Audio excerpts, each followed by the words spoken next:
Hey everybody, welcome to our Risen Recap. Hope you're doing well. Hope that you had a great weekend, and we had an awesome weekend here at Risen Church, and we want to catch you up on what God was talking to us about from His Word, and also about some of the upcoming activities that we have to look forward to here at Risen. First up is our Fall Festival, which is on Halloween this year, October 31st being a Sunday. It's a perfect opportunity to gather together here on our church property, enjoy each other's company, be a light to our community, and offer some treats and some food to you, your family, and friends.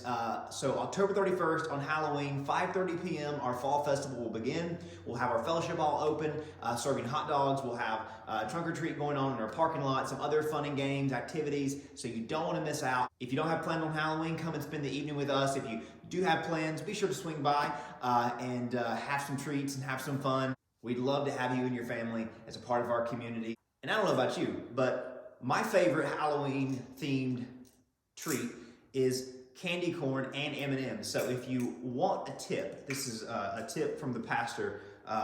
If you don't take any of my biblical advice, at least take this advice.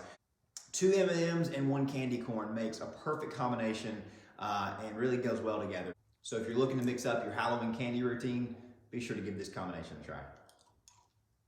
Also, we have begun collecting for Samaritan's Purse, Operation Christmas Child, Shoebox Ministry. Donations will be going through November 14th. So that is the last day that you can bring a shoebox and donate to this ministry. So if you'd like to be a part of this ministry and you need some shoeboxes, we have plenty of these ready for you. You can use a shoebox that you have. You can go and buy a plastic tote around this size if you'd like to give that. Kids enjoy that in and of itself. But if you're interested in being a part of this ministry, we'd love to be able to help you out with that.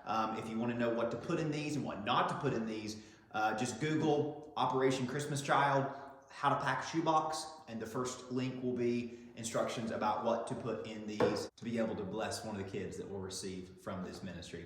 So again, we're collecting these by November 14th. We'd love to have you be a part of that ministry. Alrighty, so let's get caught up on what God was talking to us about this Sunday, or let's continue that conversation. We're studying the book of the Revelation, which is a message to the church of every generation, including ours. Through John, Jesus sends letters to 7 churches that are kind of placeholders for all the churches that would come from that day forward. Revelation gives a message to the church that was, that is, and that is to come from the God who was and is to come. And it deals with the tension, and it really talks about the tension that we face on mission for God, the tension that we face in this world as we are lights for Him, as we are on mission for Him, as we are called to spread the gospel. We face pressure from this world, and the message of Revelation is one of encouragement, but also one to equip us to be able to endure whatever trials that we face. And this past Sunday, we talked a lot about the trials that we as Christians no doubt will inevitably face, that we have faced, that we do face, and that we will face. But maybe you're wondering, why doesn't God just end the tension? Why doesn't God just do away with all that is evil and all that is sinful and all that is sorrowful? Why doesn't God relieve us from this? And that's a good question. And Revelation doesn't shy away from wrestling with that question. We hear throughout the book, Christians that have died, that have went to heaven, wondering, God, why did this have to happen? And the reality is that God is patient.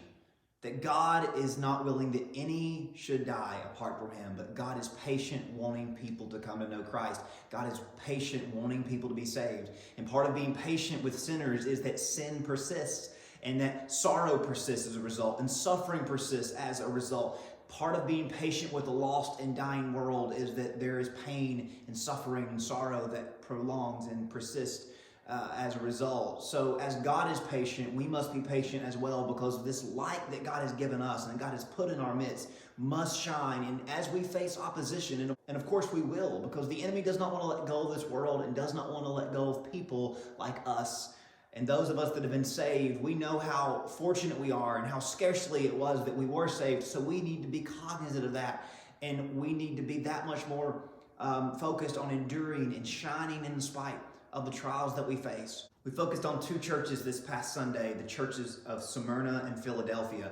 These churches are the only 2 of the 7 that aren't critiqued or rebuked or reproved or corrected. These churches are commended for their faithfulness and for their righteousness and for just being a faithful light in a dark world. But in the passages that address these two churches, it's clear that as a result of their faithfulness, they're facing intense persecution. The world has turned against them, and they are in dire straits.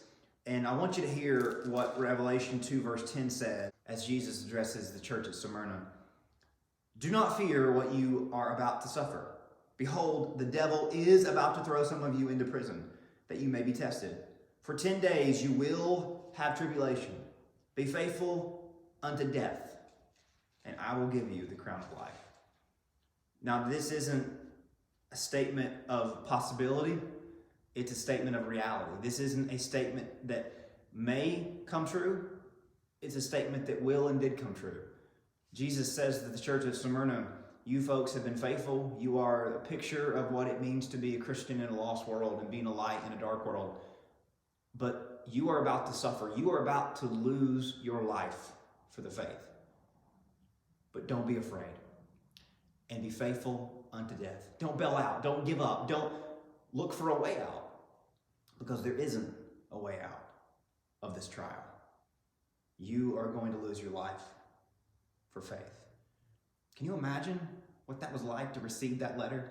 Can you imagine what it was like to watch loved ones die as a result of their faithfulness to Christ? Can you imagine what it would be like to receive that kind of word from God today? And I'm not saying that you shouldn't pray for God to deliver you. I'm not saying that you shouldn't hope and expect God to change things. But this reality is one that we may very well face, and that we do often face in our trials. That it's not God's will that they end the way we would anticipate, but it's God's will that we would not be afraid and that we would be faithful, even if it means unto death. Why?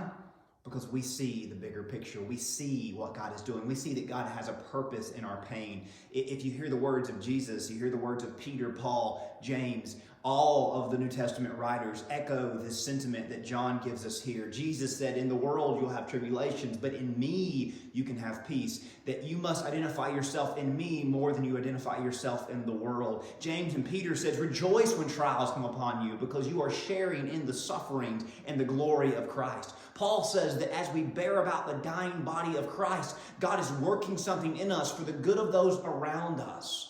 All of these say that our sorrows and our sufferings and our trials are not in vain and are not something that are a burden to us, but they're an opportunity for us to be a light in a dark world, that God uses our trials. And as it was for Smyrna, God did not deliver them. If you read Revelation 6, not long after this, there would be people martyred for their faith, martyred for their witness. And no doubt the people of Smyrna were some of those that were martyred. They're at the altar in heaven saying, how long, O Lord, will this continue? And the answer to that question is, as long as it takes to reach the world with the gospel, as long as it takes for God to win more people to Christ. That's how long that we must endure and that we must persist, knowing that there is a purpose and there is value in the trials that we face. To the church at Philadelphia, Jesus says, I know your works, and I have set before you an open door. No one is able to shut it. I know you have a little strength. I know you have just a little power, but you've kept my word. You've not denied my name, and that's going to cost you. But know this, that above you, I have set before you the open doors of heaven, and the trials that you face in this life are merely positioning you to enter the next life, and they are bringing the blessings from heaven that you could not get otherwise. Here's what we know. The doors of heaven are wide open right now, and the trials that we face of this earth should not overshadow the open doors of heaven that are opening for us and for those around us. And our witness in our trials, our faith and our courage in our trials is signaling to the world around us that our eyes are on heaven's open doors. The question is, are we enduring? Are we focusing? Do we trust Jesus? In spite of the things that we face, are we afraid?